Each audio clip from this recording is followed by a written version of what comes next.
Cosmic here, and welcome back to another Legends of Runeterra spoiler video. Today we got a new keyword for Mount Targon called Daybreak. And, well, if you watched the Nightfall video, or if you saw Nightfall, you kind of expected this to happen. So, we only have these 4 cards, right, in terms of what has Daybreak so far, but we're expecting some really spicy stuff tomorrow once we get the champion to go with it. So there's actually some interesting parts to all of these, so I decided to make another video. And again, depending on how the reveals go between now and through the end, which again, Aurelion Soul is going to be the last one, I will either wait for the champion, or if I think there's enough discussion that's worthwhile, you know, I'll kind of break it up into 2 videos. So today we are going to break it up into 2 videos, and then we'll do another one tomorrow for the champion. So first off, you know, what does it do? Bonus if it's the first card you played in the round. So this is, you know, taking the exact opposite effect where Nightfall wants to be second. This wants to be first. And I think this is something that we have to acknowledge up front.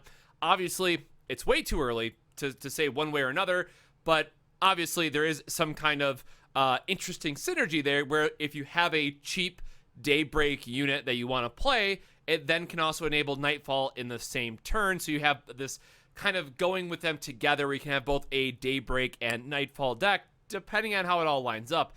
Now, obviously, you're going to have some deck building restriction there in terms of, you know, well, how many low-cost cards do I drop so that I enable Nightfall? But then also, am I playing any of the Daybreak cards that, you know, cost a lot that are ultimately worth it? So we kind of have to wait and see until we get more of the spoilers. And I think even tomorrow, we won't really have a full idea of what that looks like until we get Dion later with the rest of Nightfall to really see what this looks like. So that said, it's kind of like the overall premise of all this, but let's actually talk about the cards themselves. So up first, we have the Solari Soldier, 1-drop, 2/2, Daybreak, give me +1/+1 this round. So as I just mentioned, this is really great as like an early Nightfall enabler, and just having like a 3/3 for 1 can be very, very aggressive, right? This actually falls on a pretty good spot with the Onlooker that we saw that wants to be played second, also costs 1, and then becomes, what is it, a 4/2 fearsome for that turn. Again, keyword there, only that turn. But again, it just gives you those more 1-drops you want to have. So I really like it for that reason. And then also a 3/3 just gets to punch through for quite a bit, right? And then assuming that they block with a 1/1 unit, like let's say they have an Omen Hawk, right? Well, this just goes back down to a 2/2 anyways at the end of the round, so you don't like have that loss of health in case they have like a Vile Feast or, you know, any other kind of pickup like that. So there's been a lot of comparisons already to, you know, Cythria, and, you know, well, it's just power crept Cythria, right? But again, we had the same exact discussion last spoiler season with the Butcher from Bilgewater, and again, you can't just say one is strictly greater than the other because we have deck building restrictions by having only 2 regions at max, unless you're playing, you know, the gauntlets and you're playing tri-region, then sure, make the comparisons there. But at least for ladder, at least for what we care about, right, it's not fair to say exactly one way or the other. So I do like this. A 3/3 is pretty nice. Again, it's only on that turn. It's a really great Nightfall enabler, and I just assume, right, that same with Nocturne is that Leona is going to have some kind of Daybreak matters or number of Daybreak matters. I'm assuming we're going to see something like that tomorrow. So again, chances are this is just a nice early 1-drop that probably goes into this archetype that you're going to be playing anyway. So just, it's not like over the top busted or anything. It's just, you know, a solid card that you kind of wanted to see. And right now we don't have a lot of early Targon drops that are, you know, kind of matter in terms of like defensive ability, since Targon does seem to be more of a late game region so far, that it's just kind of like oh, this is, you know, we like to see this.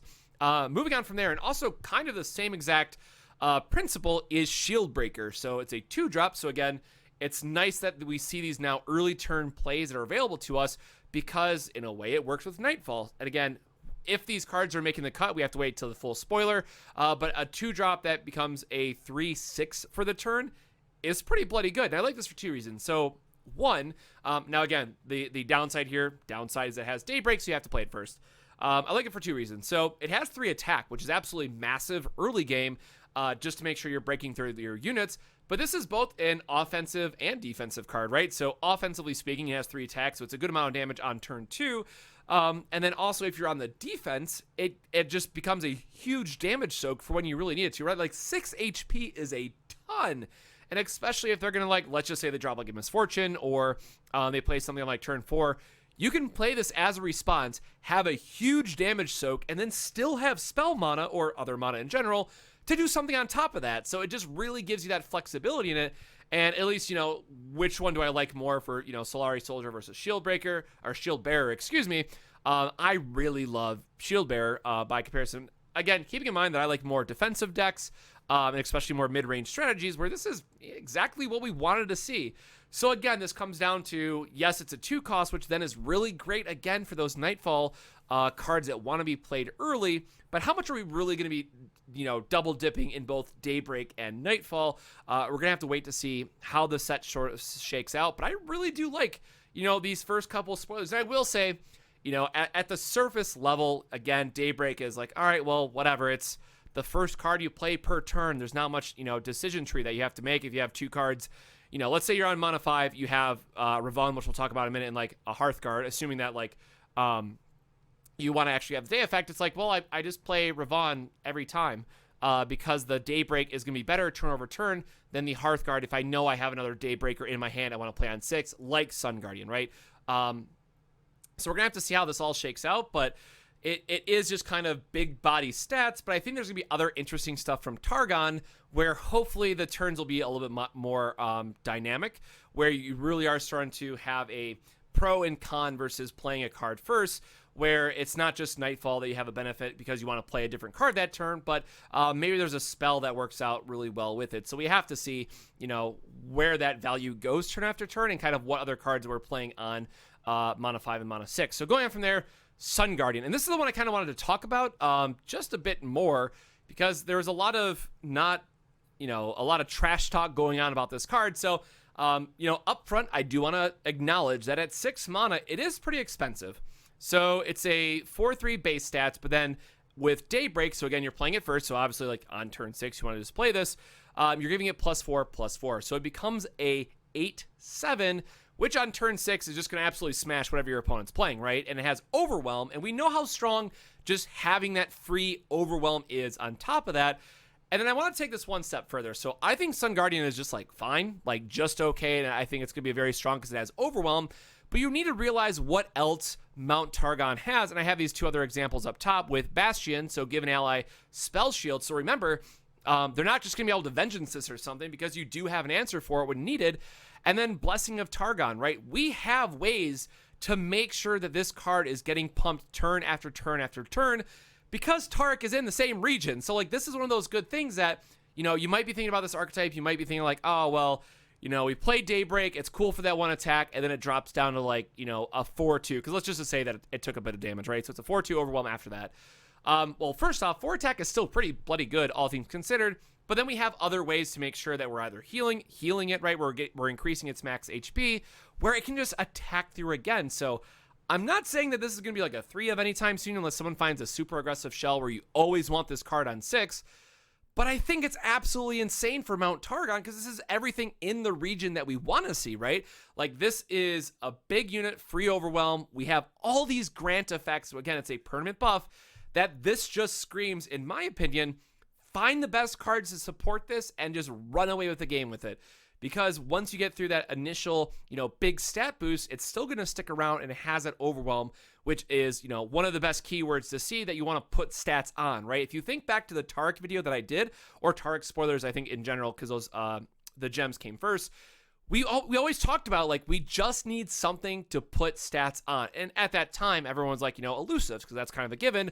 But now we finally have something with Overwhelm in this region. Now, the one downside I will say, right, if we think about going back to the gems, they are just +1/+0. But then we can also think about all the support cards that we saw, right? So like Mountain Sojourner and like those types of cards, we do have, let's take this out of Leona's, archetype. Let's take it out of Daybreak and just think about those support cards that we have, right? And kind of that earlier curve of, Flower Knight or something like that, Tiari, into Lulu, because that's probably we're going to be playing on 3. You keep curving out. You have Keeper of the Stones. You have the Sojourners, which are giving it +2/+2. And then suddenly you're buffing up this entire line of cards. And at the end of this, you just have a Sun Guardian getting swole, right? Like even the Caretaker is good for this card because you can give it that +3 defense that it wants. So I really like this. Again, the Daybreak is kind of like we can only think about this for this archetype, but I think this might see more play in that, Taric support synergy. And that's why I really want to bring it up, because I think that too many people were limited on, What spoilers did we get today? Is this just going to be a pure, curve aggro type of deck?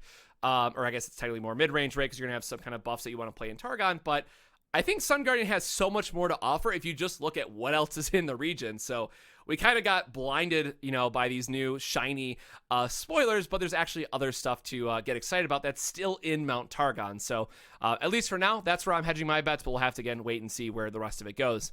And then the last card, which this artwork just slaps. I love this. And I think, I'm not someone who gets excited about just generic 5 cost, 5/5 stats. But this one has, some interesting stuff behind it. So it does replace itself in the sense that you do get another, Daybreak card. So, obviously the low roll here is that you can just get a Solari Soldier. But that could be a fine, again, assuming that we might have some like Nightfall tricks that we want to do. Sometimes just playing a mid-game 3/3 because you want another cheap blocker but still holding up spell mana. That could be fine as well. And then again, if you get like Shield Bearer, then you have an even beefier target that can absorb some damage for you. And then the other part that's always been confusing about this, that we thankfully got confirmation from Riot, and I'll include that screenshot as well, is it's always day, capital D, for us. So what that means is it completely ignores the new keyword and says, hey, as long as this guy's on the field, I don't care if it's the 1st through 10th card you play, all of that is getting the Daybreak effect, right? So praise the sun, as we like to say. If you, for whatever reason, have just a slew of Solari Soldiers in your hand, just drop them all. They all are all 3/3s now, and then you have a pretty good, let's assume that they Ruination. You have like a good follow-up for... they clear your board, you play this, on your next turn you can just drop all these soldiers and very quickly buff up your field again. So obviously we're gonna have to wait and see what other Daybreak cards that we get, just in terms of, is this really worth it? Like, how strong is Day going to be? But if they're dedicating a whole keyword to it, just assume we're gonna be getting something awesome tomorrow. And then outside of that, also then this kind of hints at there's gotta be an Eclipse style of card, like it's always night for us. So I'm assuming that there's going to be a rare or epic Nightfall equivalent to this card, which then also just makes the Nocturne deck a bit better because you're able to always get the benefit from those cards. And again, understanding like his spell or just other cards, right? We still need to attack a bunch of times with Nightfall units, so we'll have to wait and see. So that means we're gonna have to be in a Shadow Isles and Mount Targon style of deck. Is that really worth it? I think most people right now are very heavy Shadow Isles, maybe going towards Myths Wraiths again. How many cards from Targon do we really want? Again, gonna have to wait and see what that actually looks like, but I'm still pretty excited for what this means for potential cards. And then again, the artwork is just absolutely fantastic. So definitely some very interesting cards once you kind of like peel back that initial layer of it's just big stats style of things. I'm really looking forward to Sun Guardian, to seeing where it lands, because I think it's a very strong card, right? Again, free overwhelm, and the fact that it's just such big stats the turn that it comes down is really going to pressure your opponent's board, and then it's going to stick around most of the time for free because 7 HP is a ton on turn 6. So I definitely like the potential for this giant orb of a card is what it is. So with that, that's another spoiler video in the wraps. Again, shorter one today because I want to talk about these kind of individual cards and where they line up. And then tomorrow we'll be back with another champion reveal, and then also kind of what the other big payoff cards. So I'm super, super excited for that. So if you want to see more Legends of Runeterra content, please don't forget to subscribe. That helps me out a ton. And then also drop a like if you want to see other stuff down the road. So again, I will be getting back to deck spoilers and all that kind of stuff